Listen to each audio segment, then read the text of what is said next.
conférence en ligne de Nouveau Ciel, Nouvelle Terre Shincheonji, témoignage sur la prophétie et l'accomplissement de l'Apocalypse, la nouvelle alliance de Dieu. L'Apocalypse de Jean est prêché dans le monde entier. Les premières et deuxièmes conférences bibliques de Nouveau Ciel, Nouvelle Terre Shincheonji ont été données en ligne en août et septembre 2021. 30 372 personnes y ont participé dans 12 régions de Corée du Sud. Nous avons vu les réactions enthousiastes d'environ 1800 pasteurs ayant participé.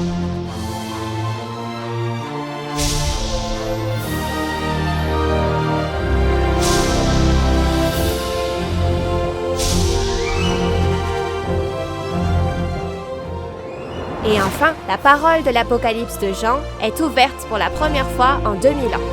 Le président et les 12 chefs de tribu de Nouveau Ciel, Nouvelle Terre Shincheonji vous dévoilent le secret du royaume des cieux de la Nouvelle Alliance, l'Apocalypse de Jean. Tous les lundis et jeudis, du 18 octobre au 27 décembre, les conférences en ligne de Nouveau Ciel, Nouvelle Terre Shincheonji sont diffusées en direct dans le monde entier.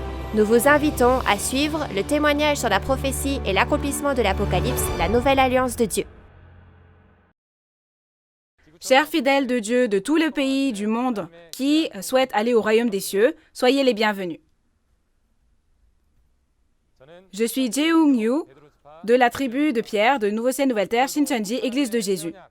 Aujourd'hui, je vous remercie sincèrement d'avoir rejoint cette conférence en ligne intitulée « Témoignage sur la prophétie et l'accomplissement de l'Apocalypse, la nouvelle alliance de Dieu » et d'avoir consacré votre temps précieux avec un cœur qui aspire à la parole révélée de Dieu. Je rends grâce et gloire à Dieu qui a permis tout cela et je prie pour que vous tous dans le monde qui êtes venus aujourd'hui soyez remplis de la grâce et de l'amour de Dieu. Avant la conférence, nous allons rassembler nos cœurs et prier Dieu.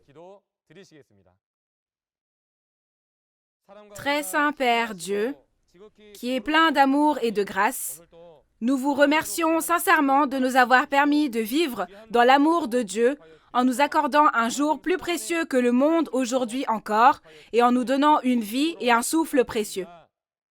En particulier, remplissez de la grâce et de l'amour de Dieu les précieux enfants de Dieu qui sont venus à la conférence en ligne de Nouveau Ciel, Nouvelle Terre Shincheonji aujourd'hui, intitulée « Témoignage sur la prophétie et l'accomplissement de l'Apocalypse, la nouvelle alliance de Dieu ». Selon la prophétie de l'Apocalypse, Jésus a envoyé son porte-parole, le président de Nouveau Ciel, Nouvelle Terre Shincheonji sur cette terre aujourd'hui.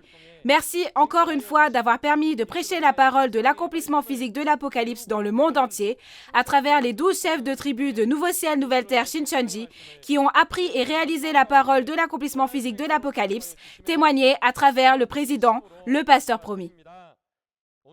Pendant ce temps aujourd'hui, que le Saint-Esprit de Dieu lui-même nous guide et veuillez être au contrôle de chaque parole prononcée par l'instructeur qui témoignera de la parole, afin que ce soit une précieuse conférence qui rende gloire à Dieu. S'il vous plaît, faites-en un temps précieux, débordant de grâce et de gratitude.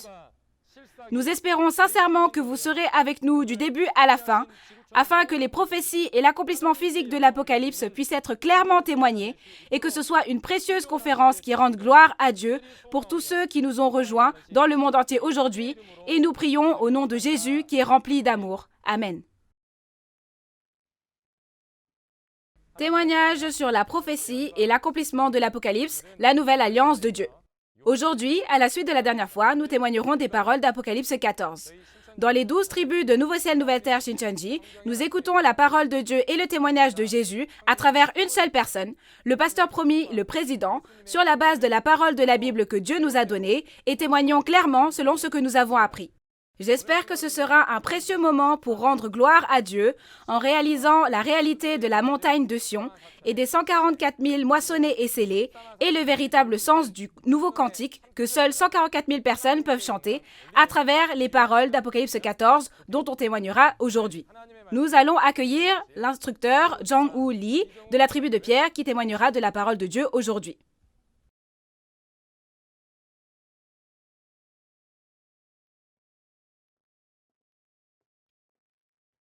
Chers membres de la famille de la foi, nombreux pasteurs chrétiens et personnes qui pratiquent une religion dans chaque pays du monde et qui souhaitent aller au royaume des cieux et avoir la vie éternelle, c'est un plaisir de vous rencontrer.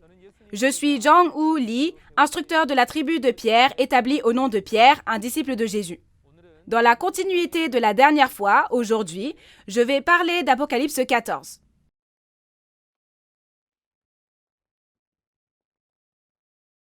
Le titre de la référence d'aujourd'hui est « Les 144 000 premiers fruits mûrs sur la montagne de Sion ». Qui sont ces 144 000, ces premiers fruits mûrs sur la montagne de Sion? Si vous regardez la parole de la référence d'aujourd'hui, il est dit que les 144 000 ont le nom de Dieu et de Jésus écrit sur leur front. C'est parce qu'ils ont été scellés avec le nom de Dieu et de Jésus qu'ils sont scellés sur le front, n'est-ce pas? Alors, afin de comprendre quand et où ils ont été scellés, regardons les points clés de la référence principale en vérifiant les chapitres contrastés de l'Apocalypse. Dans l'Apocalypse, il y a un total de 3 paires de chapitres contrastés. Ce sont les paroles d'Apocalypse chapitres 6 et 7, 13 et 14, et 18 et 19.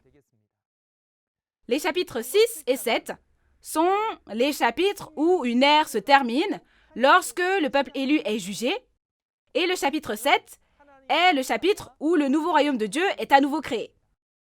En ce temps-là, les 144 000 qui ont été scellés du sceau de la parole de Dieu apparaissent.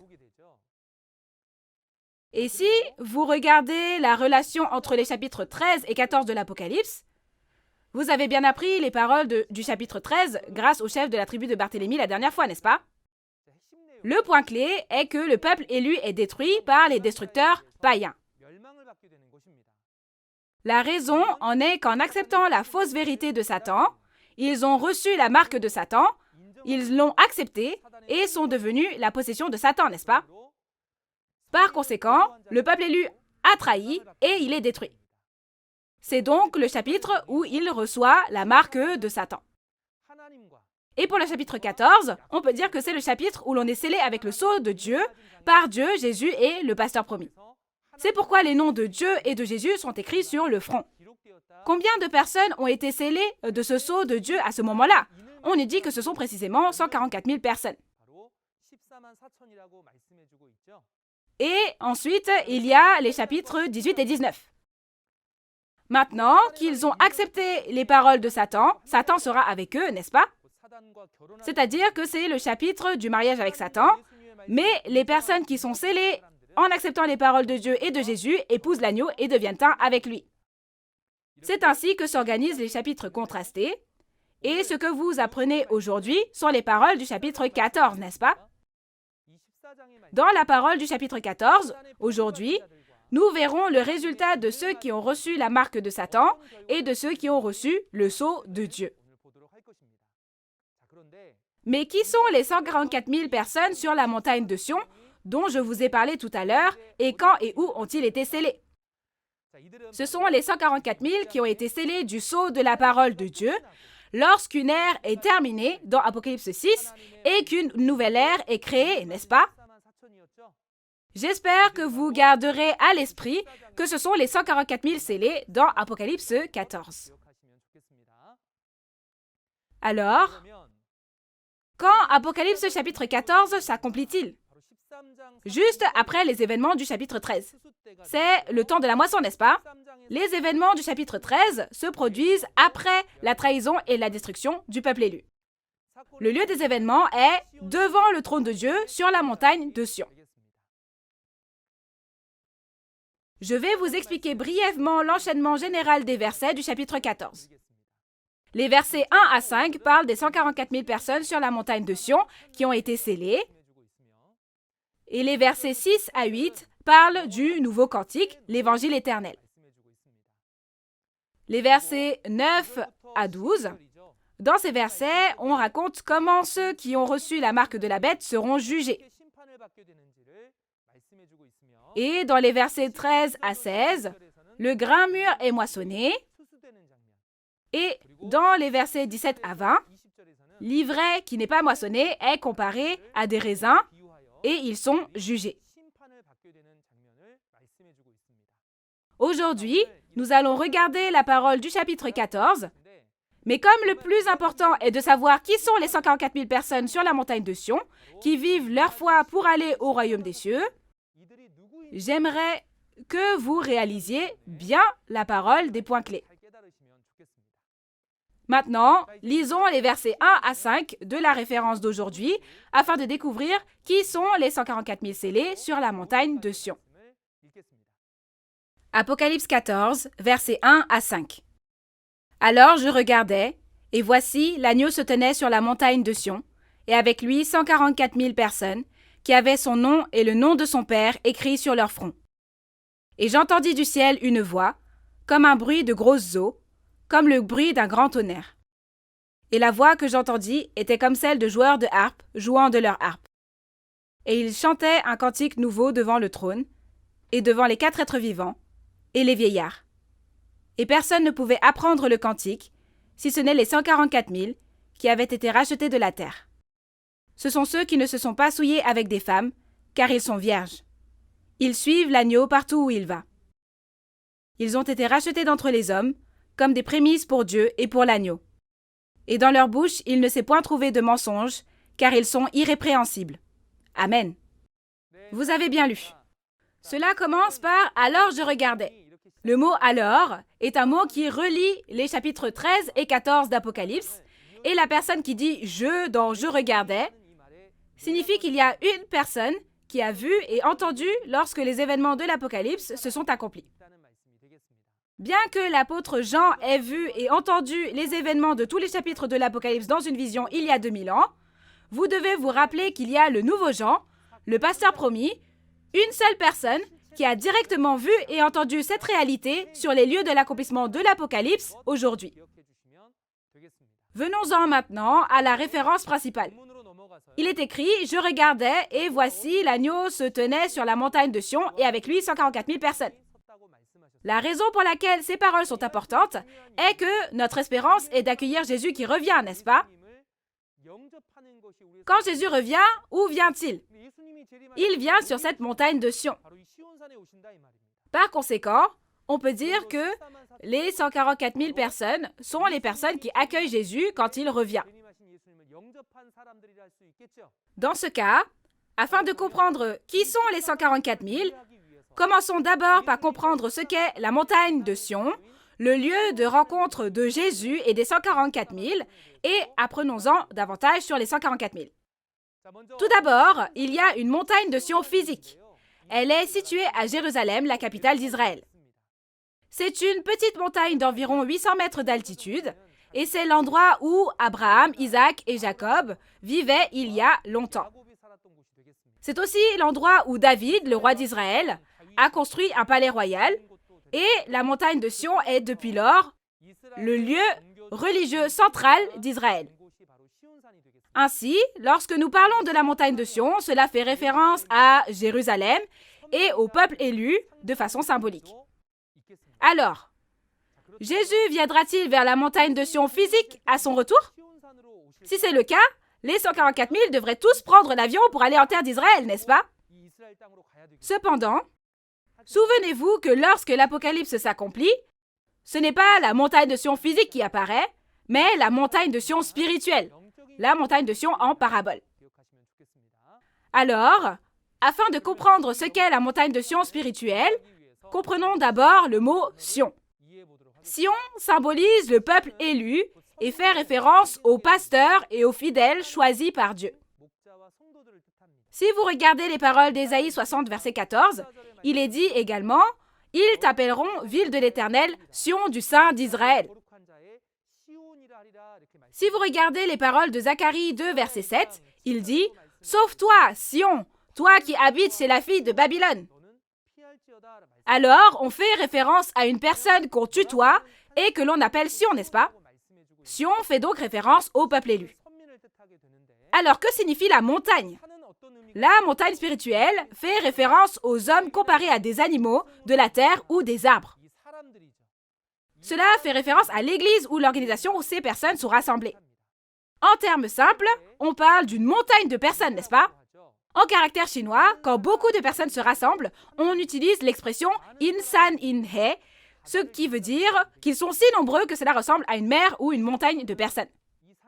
Dans l'Apocalypse, 3 montagnes apparaissent, la montagne de la trahison, la montagne de la destruction et la montagne du salut. Ce ne sont pas de vraies montagnes. Comme le disent les paroles d'Apocalypse 11, verset 8, dans un sens spirituel, c'est une montagne spirituelle. Apocalypse 8, verset 8 nous dit qu'une grande montagne embrasée est jetée dans la mer, ce qui signifie que ce tabernacle jugé par Jésus est maintenant abandonné dans le monde. C'est donc la montagne de la trahison, n'est-ce pas? Si nous regardons Apocalypse 17, verset 9 à 10, on peut voir les 7 têtes des destructeurs. Il est dit que ce sont 7 montagnes et 7 rois. Cela fait référence à la montagne de la destruction. Et la montagne qui reste est la montagne où se trouve l'agneau Jésus qui est mentionné dans Apocalypse 14, verset 1. Cette montagne peut être appelée la montagne du salut, n'est-ce pas? Ainsi, quand nous parlons de la montagne de Sion, c'est le lieu où le peuple élu se rassemble et c'est le lieu où des personnes sont rassemblées. C'est une église ou une organisation avec des personnes rassemblées autour de Jésus, n'est-ce pas? Dans la réalité, ce lieu fait référence aux 12 tribus de l'Israël spirituel. Pourquoi 12 tribus? L'indice est les 144 000. Les 144 000 ne sont-ils pas ceux qui composent les 12 tribus scellées de la nouvelle Israël spirituelle au chapitre 7? Ainsi, cette montagne de Sion fait référence aux 12 tribus. Alors, qui sont les 144 000 scellés des 12 tribus? C'est ainsi que l'on peut savoir que ce sont les prêtres de la nouvelle Israël spirituelle. Ainsi, une ère prend fin et il y a les prêtres du nouveau royaume qui sont scellés du sceau de Dieu. Comment ces personnes sont-elles arrivées aux 12 tribus de la montagne de Sion? Au verset 4, il est dit que ce sont les prémices, c'est-à-dire les premiers fruits, n'est-ce pas? C'est pourquoi ils sont appelés les premiers fruits mûrs, créés en étant moissonnés et scellés. Ils ne sont pas l'ivraie qui n'a pas été moissonné au temps de la moisson, mais ce sont les croyants comme du bon grain qui ont été moissonnés. La façon dont ils ont été moissonnés sera expliquée en détail dans le chapitre 14, versets 14 à 16. Il est dit que les 144 000 scellés ont le nom de Dieu et de Jésus écrit sur leur front, n'est-ce pas? Alors, le nom de Dieu et de Jésus est-il vraiment apposé, paf, comme ça sur leur front? Non, bien sûr. En ce qui concerne le nom de Dieu et de Jésus, le nom est le symbole qui représente une personne. Dieu et Jésus sont la parole au commencement, n'est-ce pas? Ainsi, dire que le nom de Dieu et de Jésus est écrit sur leur front signifie qu'ils ont les paroles de Dieu et de Jésus gravées dans leur esprit, soit dans leur pensée et dans leur cœur, c'est-à-dire qu'ils sont marqués du sceau, leur permettant d'être reconnus en tant que peuple de Dieu. Si vous regardez les paroles d'Hébreux 8, verset 10, il est dit que s'ils gravent la loi de la nouvelle alliance dans leur esprit, leur pensée et leur cœur, Dieu deviendra leur Dieu et ils deviendront le peuple de Dieu. Par conséquent, seules ces personnes seront reconnues comme le peuple de Dieu, n'est-ce pas? Ce sont précisément les 144 000 scellés dans Apocalypse 7. Mais à l'inverse, dans Apocalypse 13, il y a ceux qui ont reçu la marque de Satan sur leur front, n'est-ce pas? Si on regarde aussi la parole d'Apocalypse 17, verset 5, il y a un faux pasteur appelé la prostituée. Et si vous regardez son front, c'est un secret, mais il est écrit « Babylone la Grande ». Si on regarde les paroles d'Apocalypse 18, cette Babylone est le repère des démons. On parle donc ici des personnes qui ont dans leur esprit et leur cœur les fausses paroles de Satan le diable. Alors, chers auditeurs, quel genre de personne peut aller au royaume des cieux? Bien sûr, on peut dire que ce sont les personnes qui ont les paroles de Dieu et de Jésus gravées dans leur esprit, leur pensée et leur cœur, n'est-ce pas? Alors, dois-je accepter et reconnaître tout ce qu'on dit être une parole de témoignage? Non, bien sûr. Ne devrions-nous pas discerner si ces paroles sont les paroles de Dieu ou les mensonges du diable? Par conséquent, nous devons devenir le peuple du royaume des cieux qui peut entrer dans le royaume des cieux en ne gravant que les paroles de Dieu et de Jésus dans notre esprit, nos pensées et notre cœur. Passons maintenant au verset 2. Au verset 2, il y a une voix venant du ciel. C'est comme un bruit de grosses eaux, comme le bruit d'un grand tonnerre, mais c'est aussi un beau son comme celui d'une harpe. Quel genre de ciel est ce ciel? Ce ciel est le royaume de Dieu qui est venu sur la montagne de Sion. Dans Apocalypse chapitre 4, il est dit que le royaume des cieux du monde spirituel vient sur cette terre. Et quand nous regardons au chapitre 21, le royaume des cieux du monde spirituel, la ville sainte, vient sur le nouveau ciel et la nouvelle terre. Cependant, lorsque nous regardons au chapitre 7 de l'Apocalypse, nous constatons que cet endroit est là où il y a les 12 tribus scellées. C'est à cet endroit que la tente de Dieu sera dressée et cet endroit est précisément la montagne de Sion, n'est-ce pas? C'est là où il y a le trône de Dieu et la tente de Dieu. Donc ici, on nous parle de ce ciel. Par conséquent, on peut dire que la voix venant du ciel est la voix de Dieu, puisqu'elle vient de l'endroit où se trouve Dieu. Alors, dans ce lieu où se trouve le trône de Dieu, il y a 144 000 personnes qui chantent un cantique nouveau devant le trône de Dieu et devant les 4 êtres vivants et les vieillards. Et ce nouveau cantique, personne ne peut l'apprendre ni le chanter, sauf les 144 000 qui ont été rachetés de la terre. Quel est ce nouveau cantique? Il faut d'abord comprendre ce qu'est le cantique. Le cantique désigne le fait de chanter les paroles annonçant les choses du futur avant qu'elles arrivent. Donc, si c'est un évangile prophétique, le nouveau cantique est un cantique qui n'a jamais existé auparavant. Le nouveau cantique, qui n'a jamais été entendu auparavant, fait référence à l'évangile qui témoigne de l'accomplissement physique des prophéties. Alors, le nouveau cantique qui est chanté au temps de l'accomplissement de l'Apocalypse, quelle parole est-ce? C'est précisément l'évangile de l'accomplissement physique de l'Apocalypse. Si le cantique est la parole, c'est donc une nouvelle parole. Ce nouveau cantique est chanté par les 4 êtres vivants et les 24 vieillards dans Apocalypse 5, verset 9. Et sur cette terre, ce sont les 144 000 scellés qui chantent le nouveau cantique. Au verset 6, le nouveau cantique qu'ils chantent est aussi appelé Évangile éternel. Par conséquent, ce nouveau cantique chanté par les 144 000, c'est la parole de l'Apocalypse qui s'est accomplie. Alors, quelle est la raison pour laquelle il n'y a que les 144 000 personnes sur la montagne de Sion qui apprennent le nouveau cantique? La raison en est que le trône de Dieu est venu précisément sur la montagne de Sion, et de plus, là où se trouve le trône de Dieu, il y a le pasteur promis de Dieu, n'est-ce pas? C'est parce qu'il y a le pasteur promis, le témoin qui a vu et entendu la réalité physique de tous les chapitres de l'Apocalypse. C'est pourquoi, dans Apocalypse 3, verset 12, il est dit que Dieu, Jésus et le royaume des cieux du monde spirituel sont avec celui qui vaincra. Et il dit que là où descend le trône de Dieu, le trône de Jésus, celui qui vaincra y sera aussi assis avec lui. Par conséquent, on peut dire que le lieu où se trouve le vainqueur est le lieu où se trouve le trône de Dieu et de Jésus, n'est-ce pas? Celui qui vaincra est le pasteur qui voit et entend toutes les paroles de Dieu et de Jésus et en témoigne comme dans Apocalypse 1, verset 2, et le témoin qui voit et entend les événements de tous les chapitres de l'Apocalypse en recevant et en mangeant le livre ouvert d'Apocalypse 10. Par conséquent, comme c'est seulement à travers ce pasteur promis, ce témoin, que les 144 000 apprennent la parole révélée, eux seuls peuvent apprendre le nouveau cantique. Alors, à quel point ce nouveau cantique est-il important? L'apparition du nouveau cantique est la preuve qui permet de vérifier qui sont les 144 000 personnes sur la montagne de Sion. Chers auditeurs, quel genre d'endroit est la montagne de Sion?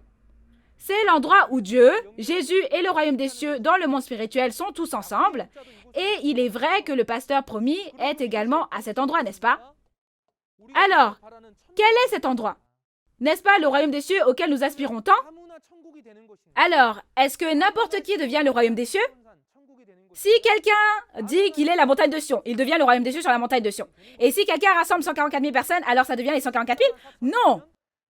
Si vous êtes les 144 000, vous devez être capable de chanter le nouveau cantique, et si c'est la montagne de Sion, le nouveau cantique doit en sortir.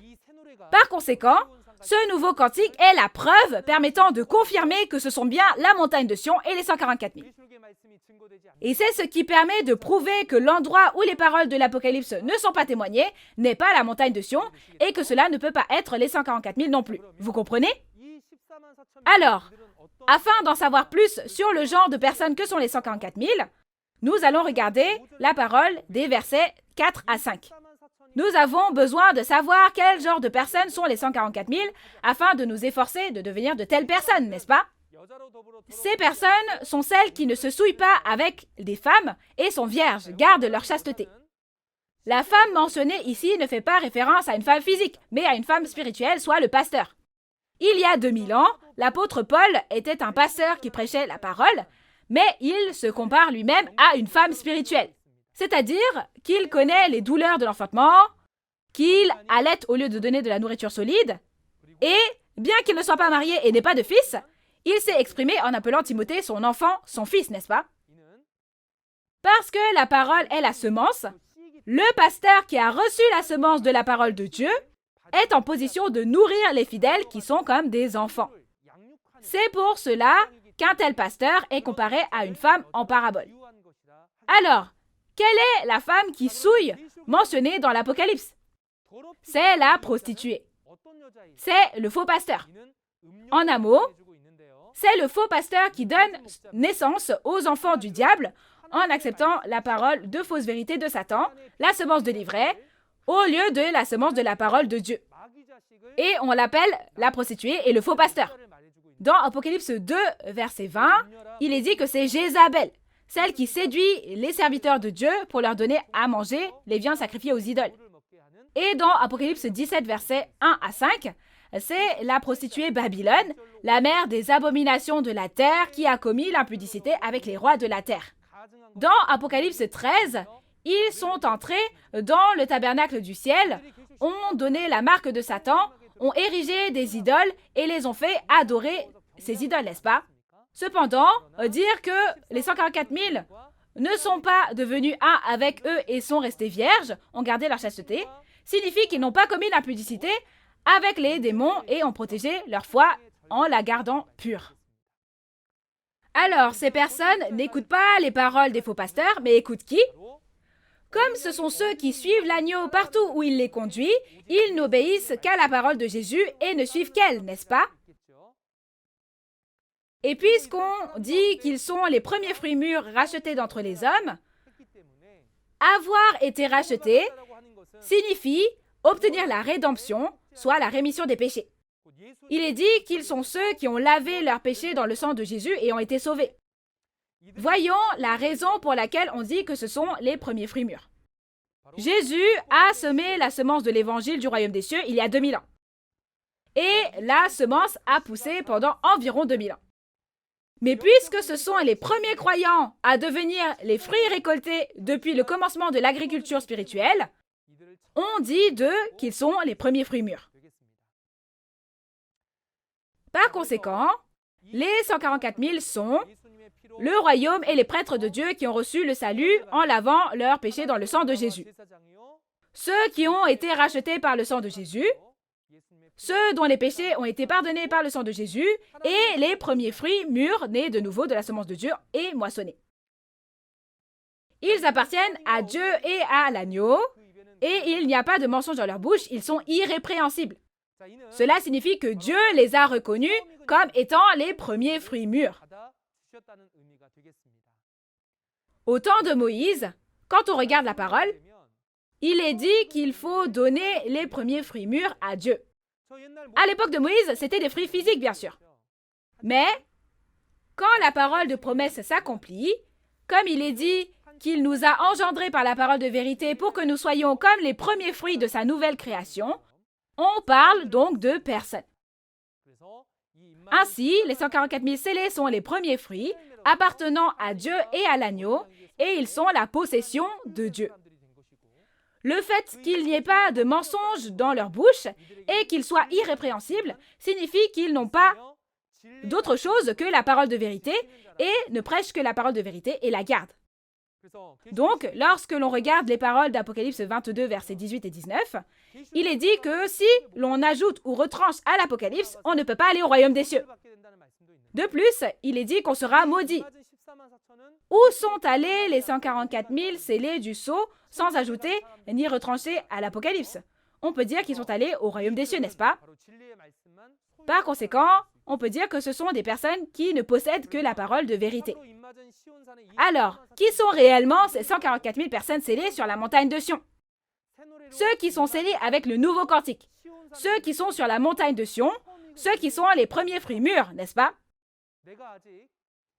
Si l'on ne savait pas encore ce que signifiait cette parole, on peut alors dire que l'on n'avait pas reçu le témoignage du nouveau cantique.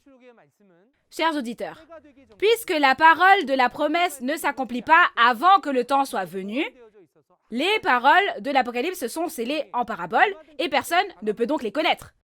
Ainsi, pendant ce temps-là, on pouvait ajouter et retrancher autant qu'on voulait, n'est-ce pas? Cependant, lorsque la parole de la promesse s'accomplit, la réalité apparaît, donc on ne peut plus mentir. Alors, maintenant, quand les paroles de l'Apocalypse sont apparues, si l'on ajoute ou retranche aux paroles de l'Apocalypse, on ne peut pas aller au royaume des cieux au final. Mais si l'on reçoit le témoignage de la parole révélée et croit sans ajouter ni retrancher, on peut maintenant dire que l'on appartient tous à Dieu et que l'on a la foi qui permet d'aller au royaume des cieux. Alors, cher pasteur, ne serait-il pas bien de recevoir d'abord le témoignage de l'Apocalypse, témoigner de la parole de vérité à vos fidèles bien-aimés et les informer de la foi qu'il faut pratiquer pour aller au royaume des cieux? J'espère que tous les pasteurs pourront témoigner du royaume des cieux à de nombreux croyants en écoutant et en réalisant bien ces paroles. Maintenant, nous allons lire la parole des versets 6 à 8 pour découvrir ce qu'est l'évangile éternel. Apocalypse 14, versets 6 à 8. Je vis un autre ange qui volait par le milieu du ciel, ayant un évangile éternel, pour l'annoncer aux habitants de la terre, à toute nation, à toute tribu, à toute langue et à tout peuple. Il disait d'une voix forte, « Craignez Dieu et donnez-lui gloire, car l'heure de son jugement est venue. Et adorez celui qui a fait le ciel, et la terre, et la mer, et les sources d'eau. » Et un autre, un second ange suivit, en disant, « Elle est tombée, Babylone la grande, qui a abreuvé toutes les nations du vin de la fureur de son impudicité. » Amen. Vous avez bien lu. Un autre ange est apparu. Il est dit que l'ange apporte l'évangile éternel à prêcher aux habitants de la terre, à toute nation, à toute tribu, à toute langue et à tout peuple. Qu'est-ce que l'évangile éternel? L'évangile est la parole qui témoigne de la réalité physique accomplie lorsque les prophéties promises apparaissent dans la réalité. Lorsque l'Apocalypse s'accomplit, l'évangile éternel est la parole qui témoigne de la réalité physique de l'Apocalypse. En d'autres termes, c'est témoigner des prophéties de l'Apocalypse, de leur accomplissement, de leur signification et même de leur réalité. D'après les paroles de Joël 1, 3 à 4, il est dit « Racontez-le à vos enfants, et que vos enfants le racontent à leurs enfants, et leurs enfants à la génération qui suivra. » C'est précisément l'évangile éternel, n'est-ce pas? Alors, l'évangile du premier avènement, qui est l'accomplissement de l'Ancien Testament, est témoigné depuis 2000 ans. Maintenant, si les paroles du Nouveau Testament, soit la Nouvelle Alliance, l'Apocalypse, s'accomplissent, il n'y aura plus rien à accomplir, n'est-ce pas? Par conséquent, si les paroles de l'Apocalypse sont accomplies, ces paroles deviendront l'évangile éternel qui sera prêché pour toujours, n'est-ce pas? L'évangile éternel est appelé Nouveau Cantique dans Apocalypse 14, verset 3. Mais qui témoignera de la parole de ce nouveau cantique? C'est écrit que seul le pasteur promis qui a vu et entendu sur les lieux des événements de l'Apocalypse et les 144 000 scellés sur la montagne de Sion qui ont appris à travers ce pasteur chanteront le nouveau cantique. Alors, à qui la parole de l'accomplissement physique de l'Apocalypse est-elle témoignée? Nous pouvons dire que ce sont toutes les églises qui sont comme les nations, les tribus, les langues et les peuples.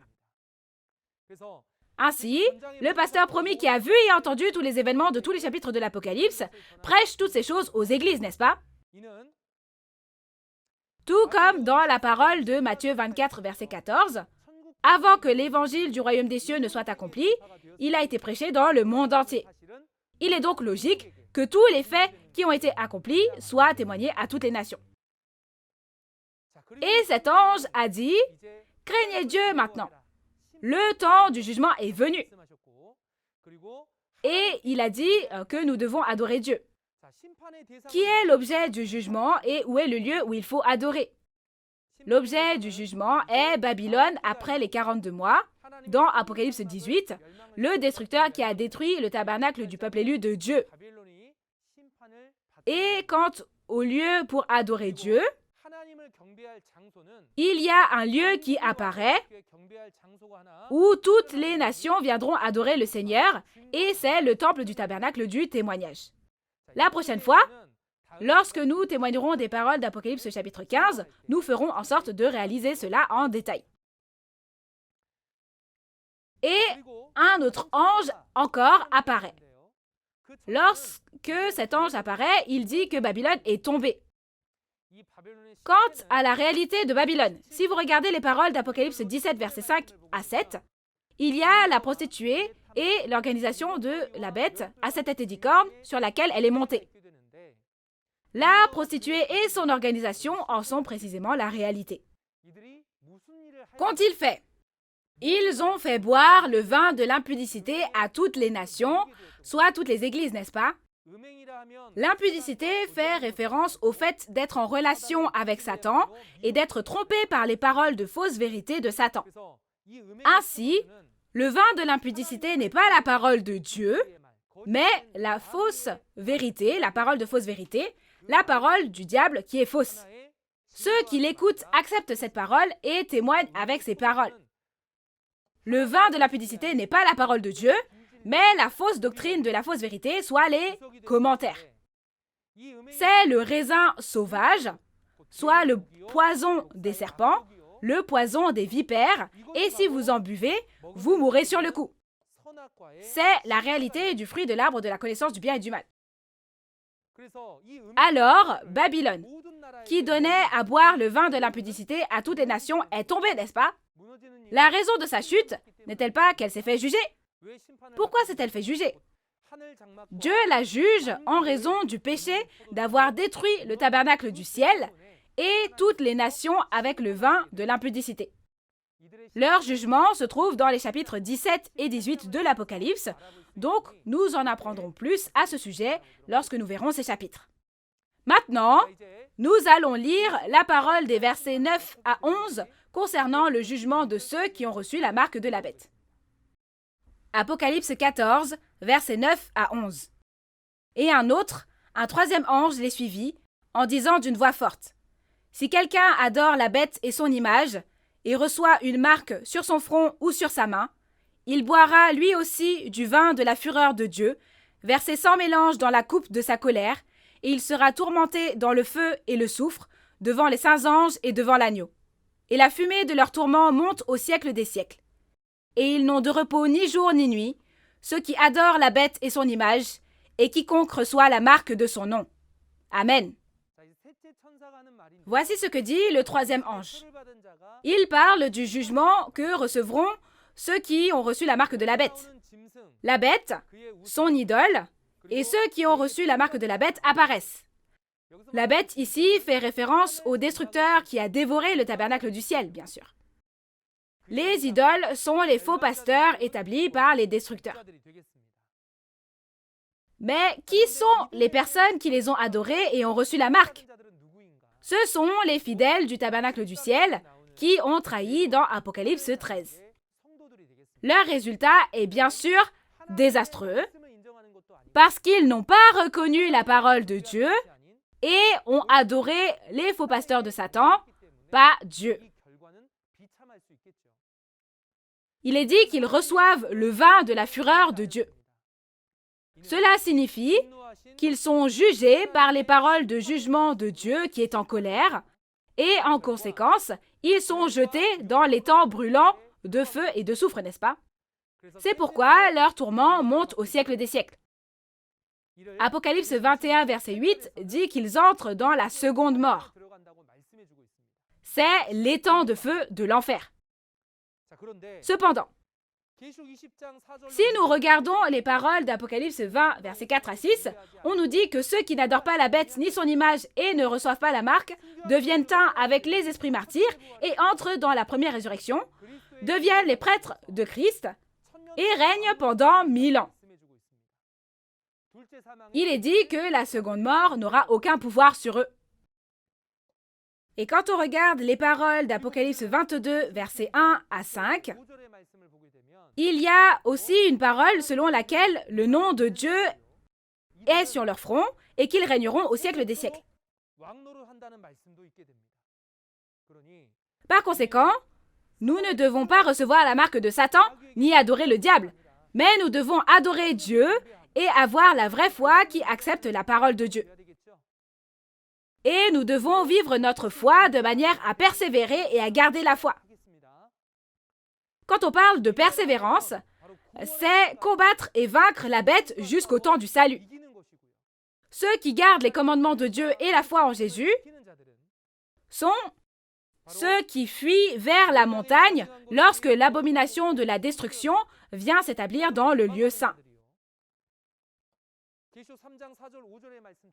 Comme le dit Apocalypse 3, versets 4 et 5, ce sont des personnes dignes qui sont écrites dans le livre de vie et qui marchent avec Jésus en vêtements blancs. Dans Apocalypse 11, verset 1, il est dit qu'ils sont le temple de Dieu, l'autel et ceux qui y adorent.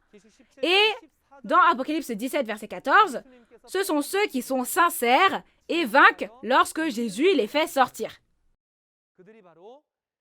Ce seront ceux qui vainquent la bête, son idole et le nombre de son nom et sortent dans Apocalypse 15, verset 2.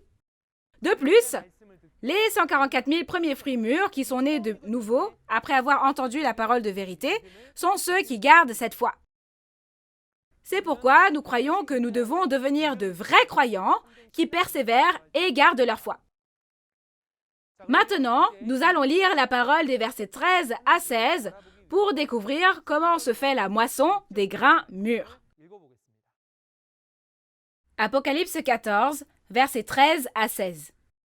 Et j'entendis du ciel une voix qui disait « Écris, heureux dès à présent les morts qui meurent dans le Seigneur. Oui, dit l'Esprit, afin qu'ils se reposent de leurs travaux, car leurs œuvres les suivent.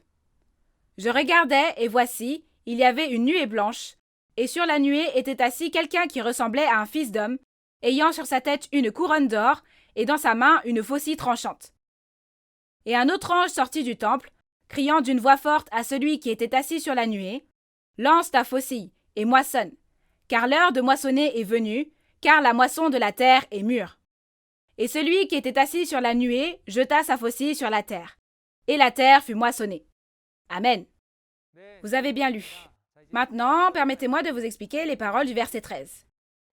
Heureux dès à présent les morts qui meurent dans le Seigneur. Et on nous dit qu'ils se reposent de leur labeur. Ici, le dès à présent signifie à partir de maintenant, désormais. À partir de quand?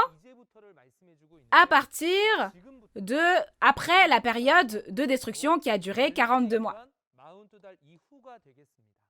Après que le peuple élu a trahi et a été détruit pendant la période de destruction, il y a des personnes qui meurent dans le Seigneur et sont bénies.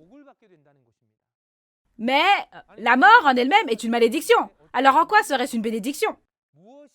Qu'est-ce qui est mort ici? C'est le péché qui meurt et la justice qui vit. Qu'est-ce que ça signifie? Si vous regardez les paroles d'Apocalypse 13, verset 15, il est dit que ceux qui n'adorent pas la bête et son image, son idole, seront tous mis à mort. En ce temps-là, si vous avez peur de la bête et adorez l'image de la bête, la justice mourra et le péché restera en vie, n'est-ce pas? Cependant, si vous persévérez et gardez votre foi, donc si vous n'adorez pas la bête, alors le péché mourra et la justice vivra, n'est-ce pas? Alors, qui a fait les choses ainsi? L'apôtre Paul, il y a 2000 ans.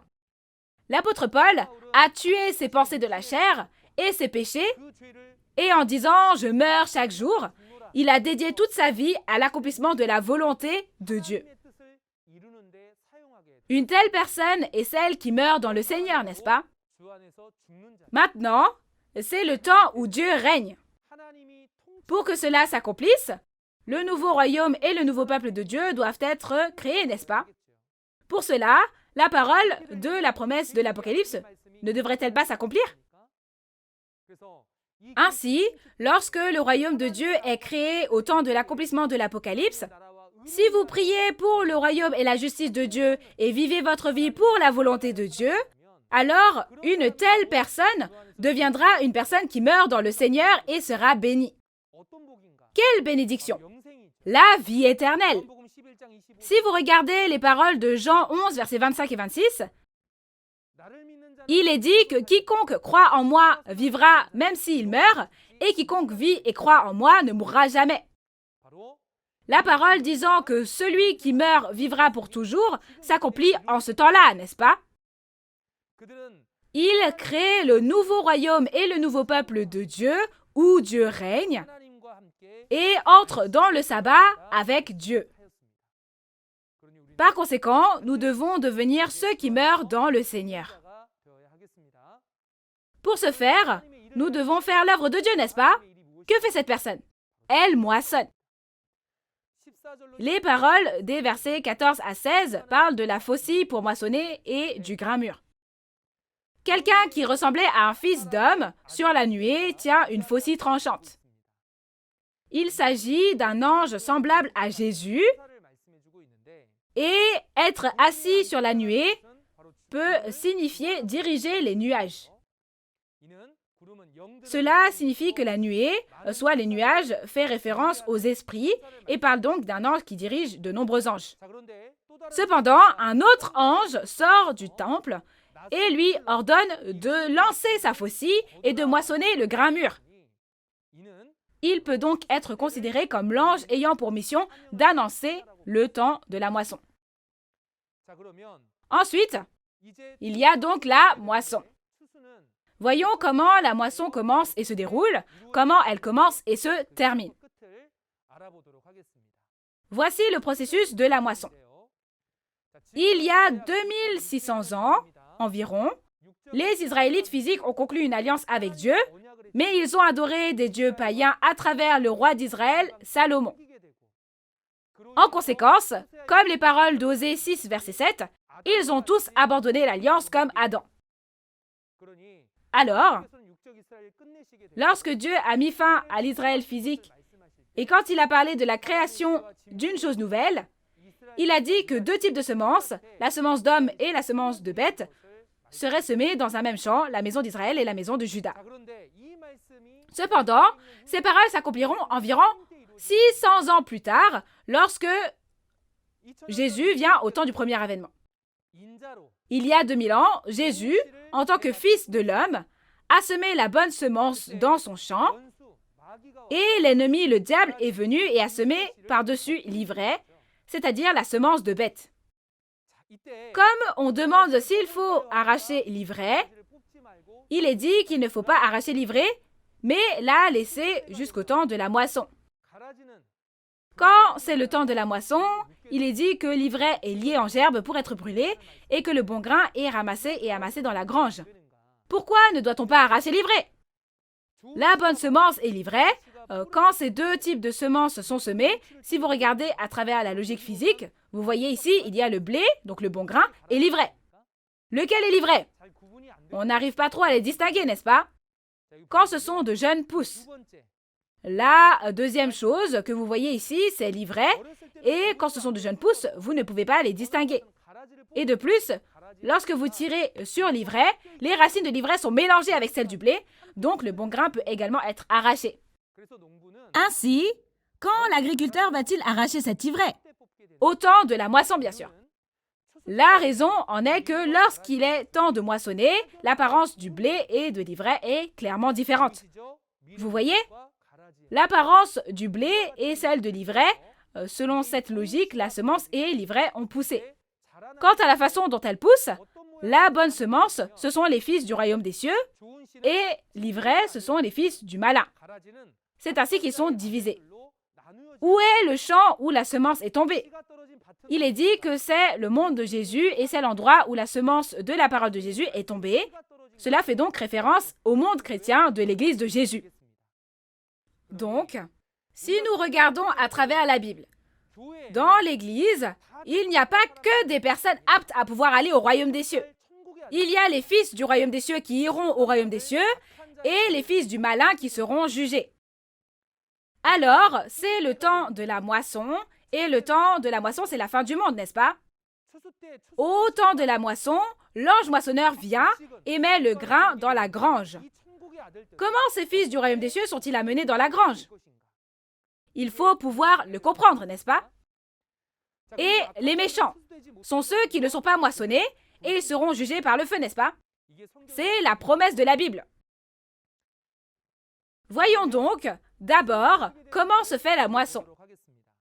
Les anges sont des esprits, n'est-ce pas? L'ange, qui est un esprit, est-ce qu'il va utiliser réellement une faucille pour moissonner? Non, n'est-ce pas?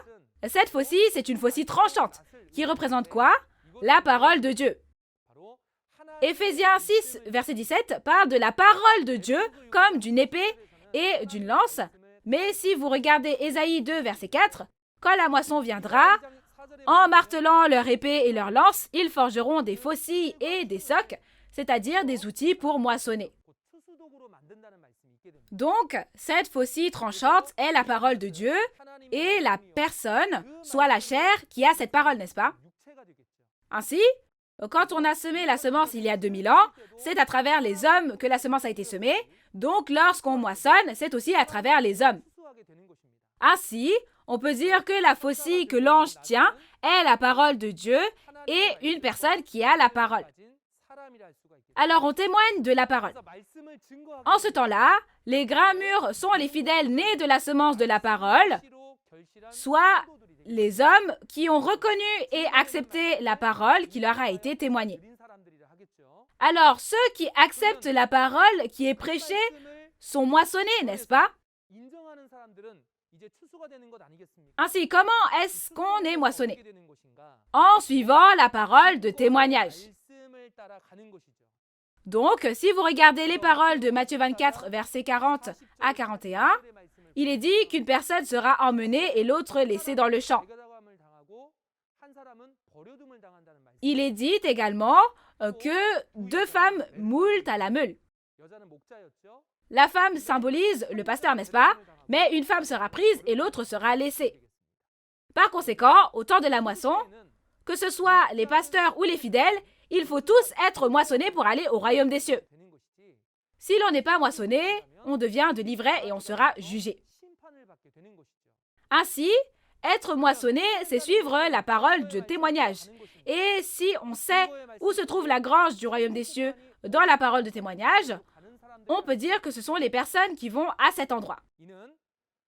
C'est l'endroit où se trouvent les fruits. L'endroit où les premiers fruits mûrs se trouvent était précisément la montagne de Sion.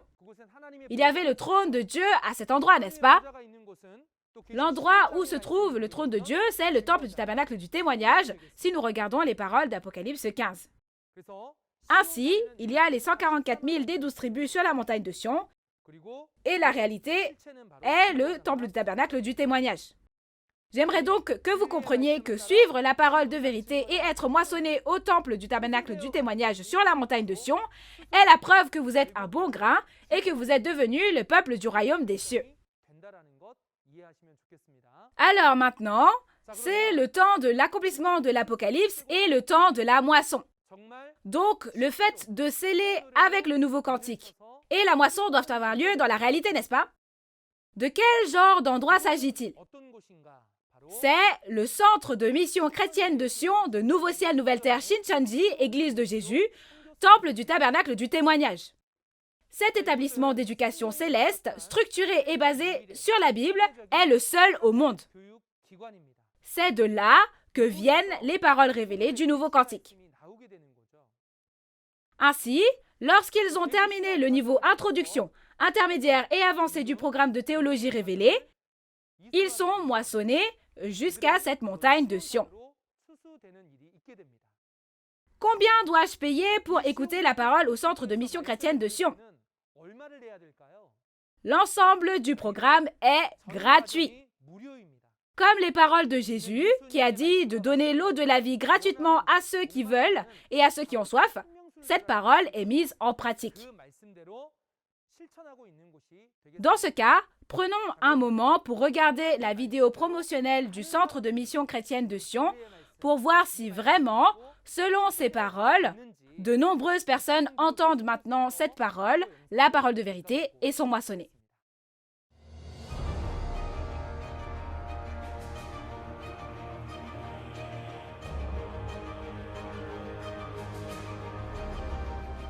En 2019, 103 764 personnes ont été diplômées et cela a été diffusé en direct dans le monde entier.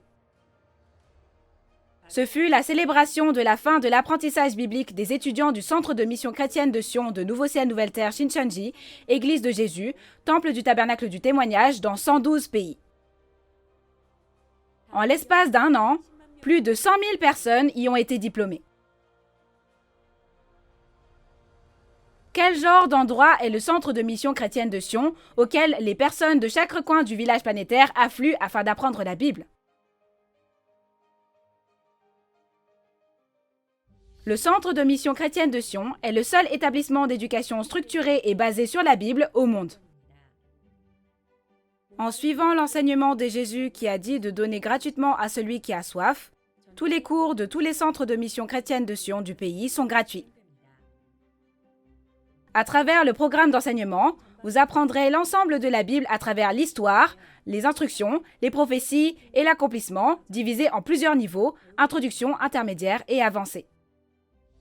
Le niveau introduction est le cursus d'apprentissage au travers de la Bible concernant la raison pour laquelle Jésus a parlé en parabole des secrets du royaume des cieux et le véritable sens des paraboles. Ensuite, au niveau intermédiaire, on apprend chapitre par chapitre concernant les prophéties et l'accomplissement des événements marquants contenus dans l'histoire de l'Ancien Testament et du Nouveau Testament de la Bible. Enfin, au niveau avancé, vous apprendrez à propos du témoignage sur la prophétie et l'accomplissement de tous les chapitres de l'Apocalypse selon le principe des 6 questions de base.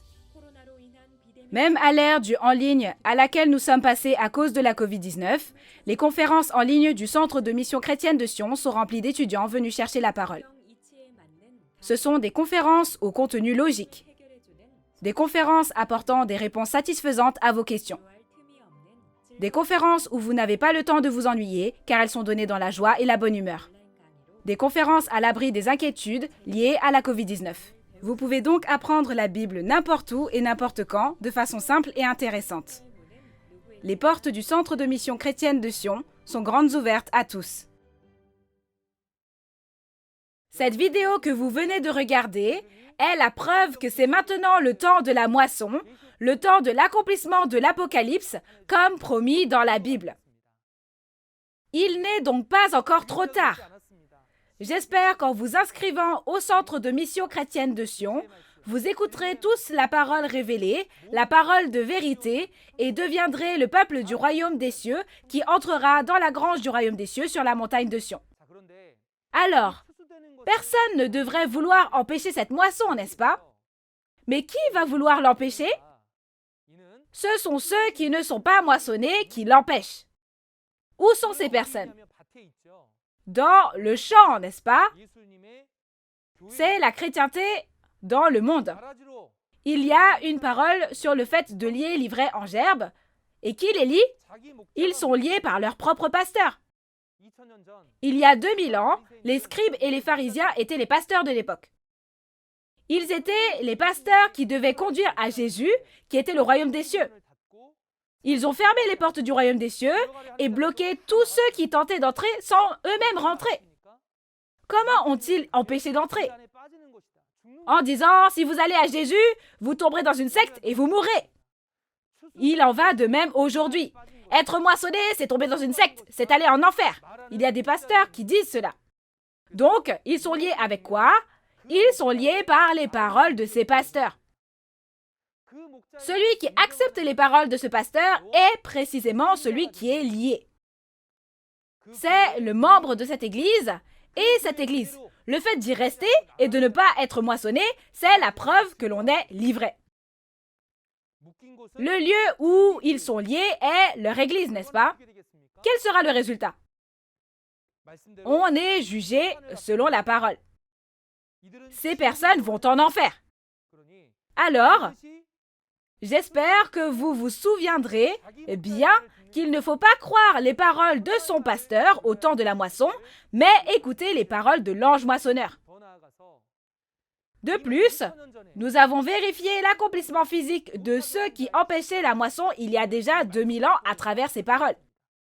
La raison pour laquelle on nous a donné ce message à l'avance est pour nous dire de ne pas faire ce genre de choses au temps de la moisson, le temps de la fin, le temps du second avènement. Aujourd'hui, j'espère que vous, chers pasteurs, réaliserez d'abord la parole révélée et la prêcherez à de nombreux fidèles, et qu'ainsi vous serez les meilleurs pasteurs reconnus par Dieu qui pourront guider de nombreuses personnes au royaume des cieux et les amener à être moissonnés. Voyons maintenant qui sont les raisins qui se font juger. Pour le savoir, nous allons lire les paroles des versets 17 à 20. Apocalypse 14, versets 17 à 20. Et un autre ange sortit du temple qui est dans le ciel, ayant lui aussi une faucille tranchante. Et un autre ange, qui avait autorité sur le feu, sortit de l'autel et s'adressa d'une voix forte à celui qui avait la faucille tranchante, disant : Lance ta faucille tranchante et vendange les grappes de la vigne de la terre, car les raisins de la terre sont mûrs. Et l'ange jeta sa faucille sur la terre. Et il vendangea la vigne de la terre, et jeta la vendange dans la grande cuve de la colère de Dieu. Et la cuve fut foulée hors de la ville. Et du sang sortit de la cuve, jusqu'aux morts des chevaux, sur une étendue de 1600 stades. Amen. Les paroles que vous venez de lire concernent les raisins qui sont jugés. Il est dit que ces raisins sont vendangés, mis dans une cuve et foulés. Certains peuvent se demander pourquoi les raisins sont jugés soudainement pendant la moisson. C'est parce que quand on regarde les paroles de Matthieu 13, versets 40 à 42, il est dit que tout comme l'ivraie est prise et brûlée, il en sera de même à la fin du monde au temps de la moisson. Alors comme il est dit, aujourd'hui, n'est-ce pas, à la fin du monde, le temps de la moisson? Nous avons moissonné jusqu'au verset 16, et maintenant, il reste l'ivraie, n'est-ce pas? Cette ivraie est comparée à des raisins qui sont jugés, et dans les versets 17 à 20, on peut voir que l'ivraie est jugée. C'est donc le même contenu, n'est-ce pas? Le contenu est le suivant. Il y a un ange avec une faucille tranchante. L'ange sorti de l'autel annonce le temps de la moisson. C'est pourquoi il dit de vendanger les grappes de la vigne de la terre. Ce ne sont pas des grappes de raisin de la terre physique, mais des grappes de raisin spirituels, et en réalité, on parle ici du peuple élu. Ce sont les fidèles du tabernacle du ciel qui ont trahi, qui sont chassés dans les cavernes des destructeurs, dans Apocalypse 13.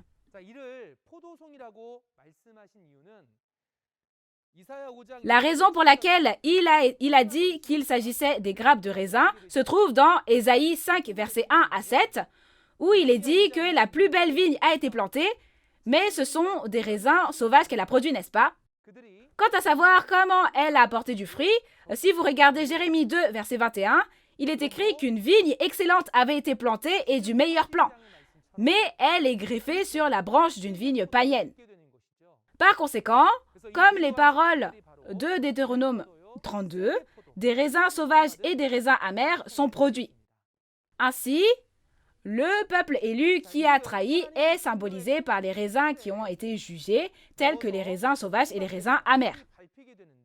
Ils sont mis dans la grande cuve de la colère de Dieu et foulés hors de la ville. La grande cuve à vin est un instrument de jugement, n'est-ce pas? Avec quoi juge-t-on? Comme dans les paroles de Jean 12, verset 48, les paroles de Jésus jugeront au dernier jour, n'est-ce pas? Le jugement se fait par la parole du jugement de Dieu. Et où ça? À l'extérieur de la ville. C'est la dénomination des païens. Le peuple élu qui a trahi a été chassé et est allé dans le repère des païens, où ils ont même été tués tiers par tiers. Cela veut dire qu'ils sont jugés là-bas.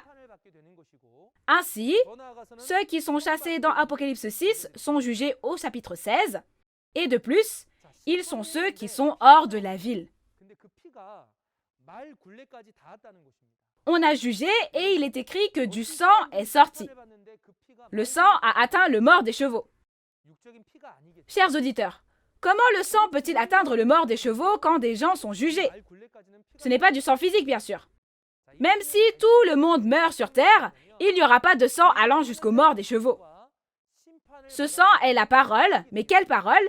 C'est la nouvelle selon laquelle les fidèles du tabernacle du ciel qui ont trahi ont été jugés. Mais que signifie avoir atteint le mort des chevaux? Les bœufs et les chevaux dans la Bible font référence aux pasteurs et aux personnes de devoir. Ainsi, dire qu'on atteint le mort des chevaux signifie que ces paroles sortent de la bouche des pasteurs. Quelle parole? La nouvelle comme quoi ils ont été jugés. Ainsi, comme ce temple du tabernacle a trahi et a été détruit par les païens, n'appartenait-il pas aux païens? De cette façon, le temple du tabernacle est devenu une église païenne et a été complètement jugé et a pris fin. Ce sont les paroles qui sortent de la bouche des pasteurs. Cependant, cette nouvelle s'est propagée sur 1600 stades. C'est qu'elle est connue en fait dans tout le pays. 1600 stades, c'est environ 300 km, ce qui signifie toute la Corée du Sud. La raison pour laquelle cela s'est répandu à travers le pays est qu'il y avait environ 80 églises branches à travers le pays. On peut dire qu'ils ont été jugés parce que toutes les enseignes du temple du tabernacle à travers le pays ont été remplacées par celles des églises des païens. Vous comprenez? De cette façon, je vous ai résumé toute la parole d'Apocalypse chapitre 14 aujourd'hui. Maintenant, la conclusion. Il y a des personnes qui vont au royaume des cieux quand l'Apocalypse s'accomplit. Ils sont nés de la semence de Dieu, moissonnés de l'Orient et de l'Occident, scellés et appartiennent aux 12 tribus. Mais qui sont les personnes qui vont en enfer? Ce sont les fils du royaume qui ont été chassés hors de la ville pour leur trahison et les destructeurs, et ils sont livrés non moissonnés. Chers membres de la famille de la foi, nous vivons tous notre foi pour aller au royaume des cieux, n'est-ce pas? Cependant, pour aller au royaume des cieux, il ne suffit pas seulement d'aller à l'église. Il ne s'agit pas seulement de croire en Jésus. En ce temps de la moisson, être moissonné et entrer dans la grange du royaume des cieux signifie aller au royaume des cieux. Comme le titre l'indique, cette réalité, ce sont les 144 000 premiers fruits mûrs sur la montagne de Sion, n'est-ce pas? Cependant, les 144 000 ne sont pas les seuls à entrer dans la grange du royaume des cieux. Après que les 144 000 sont scellés, il y a une grande tribulation. Et dans cette grande tribulation, devant le trône de Dieu, une multitude en blanc indénombrable, qui a lavé ses vêtements et les a rendus blancs dans le sang de Jésus, est créée. N'est-ce pas le temps de la grande tribulation et de la création de la multitude en blanc? Ainsi, tous les membres de la famille de la foi qui écoutent la parole révélée, plutôt que d'être divisés en dénominations, j'espère que nous deviendrons une famille née d'une seule semence de Dieu, afin que nous puissions tous être moissonnés et devenir tous les membres de la famille de la foi appartenant aux 12 tribus de la grange du royaume des cieux. Nous sommes un en Dieu et en Jésus. Nous sommes un. We are one. Nous allons finir la parole ici aujourd'hui. Nous allons prier. Dieu le Père, envers qui nous sommes reconnaissants.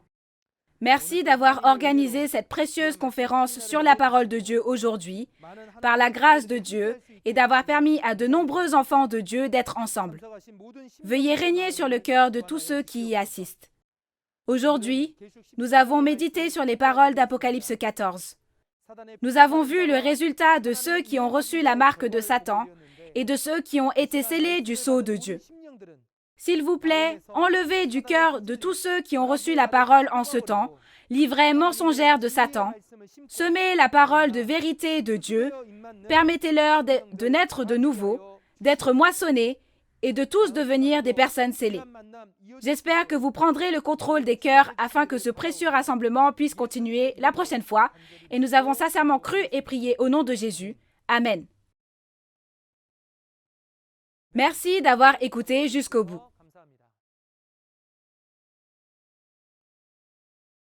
On nous dit, où est-ce que toutes les nations iront adorer? Où est ce lieu où toutes les nations adoreront Dieu? Ce n'est autre que le temple du tabernacle du témoignage. Ce temple du tabernacle du témoignage est l'endroit où les vainqueurs d'Apocalypse 12 témoignent de ce qu'ils ont vu et entendu sur le lieu des événements. Je suis curieux au sujet de l'Apocalypse. Où dois-je aller si je veux savoir? Vous devez venir au temple du tabernacle du témoignage et apprendre. Témoignage sur la prophétie et l'accomplissement de l'Apocalypse, la nouvelle alliance de Dieu. Aujourd'hui, nous avons partagé les paroles d'Apocalypse 14. Pasteurs du monde entier qui écoutent cette parole ensemble, fidèles qui croient en Dieu. Nous regardons les mêmes paroles de la Bible sous le même Dieu. Même si nos ethnies, nos langues et nos pays sont différents, la sincérité du désir ardent de la parole de Dieu est la même. Et nous croyons qu'il n'y a qu'une seule parole de vérité en Dieu. Nous, les 12 tribus de Nouveau Ciel, Nouvelle Terre, Shincheonji, voulons partager la parole de vérité avec tout le monde, dans le monde entier, nous aimer les uns les autres et servir Dieu et vivre notre foi en paix. Après avoir entendu cette parole révélée, les rapports des médias se poursuivent partout dans le monde et les pasteurs du monde entier veulent signer un protocole d'entente avec nous. Nouveau Ciel, Nouvelle Terre, Shincheonji est ouvert à tous ceux qui aiment la parole. Les pasteurs qui souhaitent signer un protocole d'entente avec nous, avec un cœur sincère à travers cette conférence, peuvent nous rejoindre à tout moment en nous contactant par mail ou au numéro de téléphone affiché. Enfin, je voudrais exprimer ma sincère gratitude envers les pasteurs et les fidèles du monde qui ont honoré par leur présence la 12e conférence sur le témoignage sur la prophétie et l'accomplissement de l'Apocalypse, la nouvelle alliance de Dieu. Nous vous demandons d'être avec nous jusqu'à la fin du témoignage de la parole révélée qui se poursuivra la prochaine fois. C'est la fin du programme et nous allons faire la prière que le Seigneur nous a enseignée. Notre Père qui es aux cieux, que ton nom soit sanctifié, que ton règne vienne, que ta volonté soit faite sur la terre comme au ciel. Donne-nous aujourd'hui notre pain de ce jour. Pardonne-nous nos offenses, comme nous pardonnons aussi à ceux qui nous ont offensés. Et ne nous laisse pas entrer en tentation, mais délivre-nous du mal. Car c'est à toi qu'appartiennent le règne, la puissance et la gloire pour les siècles des siècles. Amen. Nous remercions sincèrement toute la famille de Dieu qui a été avec nous.